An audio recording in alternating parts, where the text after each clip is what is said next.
हरिओम प्रिय दर्शकों, यदि आपकी कर्क राशि या कर्क लग्न है तो इस वीडियो को बहुत ध्यान से देखिएगा, समझिएगा, क्योंकि अब आपने जो कर्म किए हैं अब उनका फल आपको मिलने वाला है। यानी कि कर्म का भोग अब शुरू हो जाएगा। क्यों शुरू होगा और क्या वो कर्म है आपके, और उन कर्मों से जो आपने कर्म किए हैं उनका क्या फल हो सकता है, क्या फल आपको मिलेगा, ये समझेंगे। हम चर्चा कर रहे हैं कर्म फलदाता शनिदेव की। शनिदेव अब वक्री से मार्गी 28 नवंबर को होने जा रहे हैं। ये मार्गी काल आपके जीवन में, क्योंकि देखा जाए तो शनिदेव आपके लिए इस समय बहुत ही महत्वपूर्ण भाव भाग्य भाव में गोचर कर रहे हैं। और शनिदेव देखा जाए तो आपके अष्टमेश भी बनते हैं, दशमेश भी कारक ग्रह तो नहीं है, परंतु ये गोचर काल जो है ना वो बहुत अच्छी जगह पर है। क्या फल देंगे ये समझेंगे। देखिए, शनिदेव का एक सीधा सा सिद्धांत है, जैसे हमने इनके नाम से ही समझा, कर्म फलदाता है।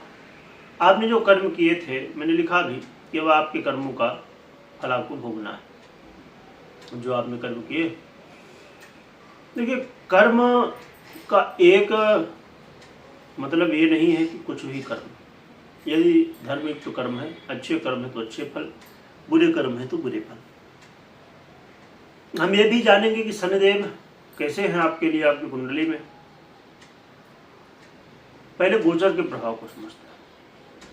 शनिदेव के लिए कुछ उपाय हैं जो कि आप कर सकते हैं, उन्हें भी समझेंगे।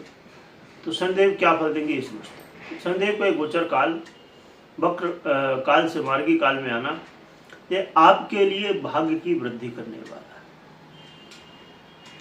भाग्य की वृद्धि करने की वजह से आपके जीवन में ऐसे कई सारे कार्य होंगे जो कि अचानक बनने लगेंगे, जिनमें देरी हो रही थी, जिनमें ऐसा लग रहा था ये काम बनने वाले हैं कि नहीं बनने वाले हैं, क्या किया जाए, कैसे किया जाए, ये चीजें हो रही। वहीं पर अब आपके काम बनते हुए दिखाई देंगे। आपके जीवन में अब एक बड़ा और महत्वपूर्ण परिवर्तन हो सकता है। परिवर्तन वो जिससे आपके जीवन में सफलताएं मिलेंगी, आपके जीवन में भगवान के प्रति आपकी रुचि बढ़ेगी, धर्म श्रद्धा बनेगी धर्म के प्रति, और आपकी ये श्रद्धा आपको फलीभूत भी होगी।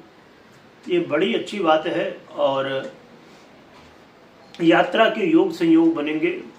जो विद्यार्थी हैं, उच्च शिक्षा हासिल करने वाले, उनके लिए भी बहुत अच्छा ये परिवर्तन कहा जा सकता है। तो शनिदेव के कुछ फल देंगे, परंतु कुछ जगहों पर शनिदेव अपना प्रभाव बहुत अच्छा नहीं दे रहे हैं, उन्हें भी समझिएगा। शनिदेव जैसे आप जानते हैं कि मीन राशि में गोचर कर रहे हैं, और वर्तमान में आप देख रहे होंगे कि फाइनेंशियली चीजें बहुत ज्यादा डामाडोल है, ऊपर नीचे हो रही। आप प्लानिंग करते हैं पर काम बन नहीं पा रहे, कोई न कोई बाधाएं आ जा रही हैं।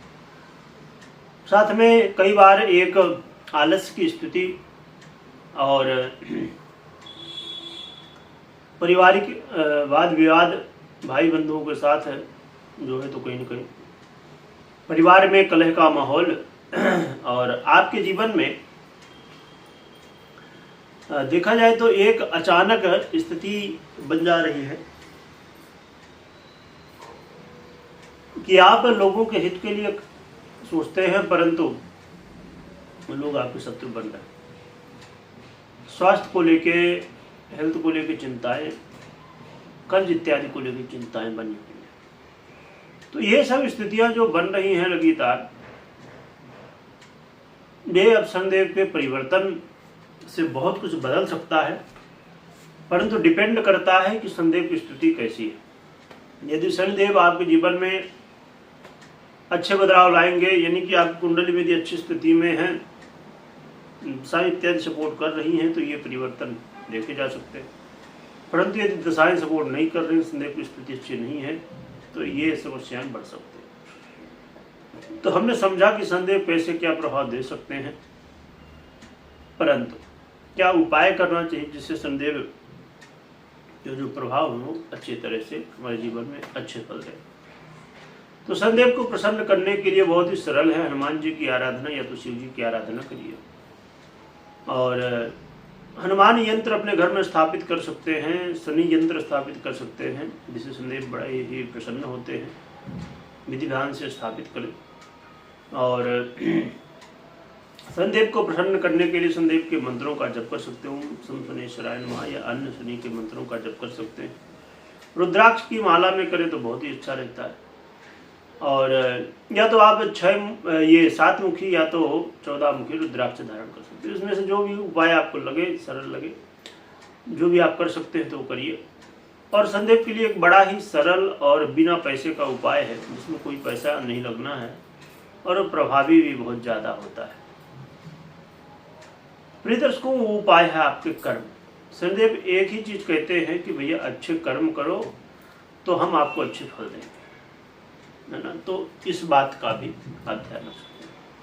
तो हमेशा इस बात का ध्यान रखिए कि प्रश्नों को विश्लेषण के बाद ही कोई निर्णय लेना है। कमेंट में जय बजरंगबली लिखिएगा, लिखने के साथ स्मरण करिएगा। वीडियो देखने के लिए बहुत बहुत धन्यवाद।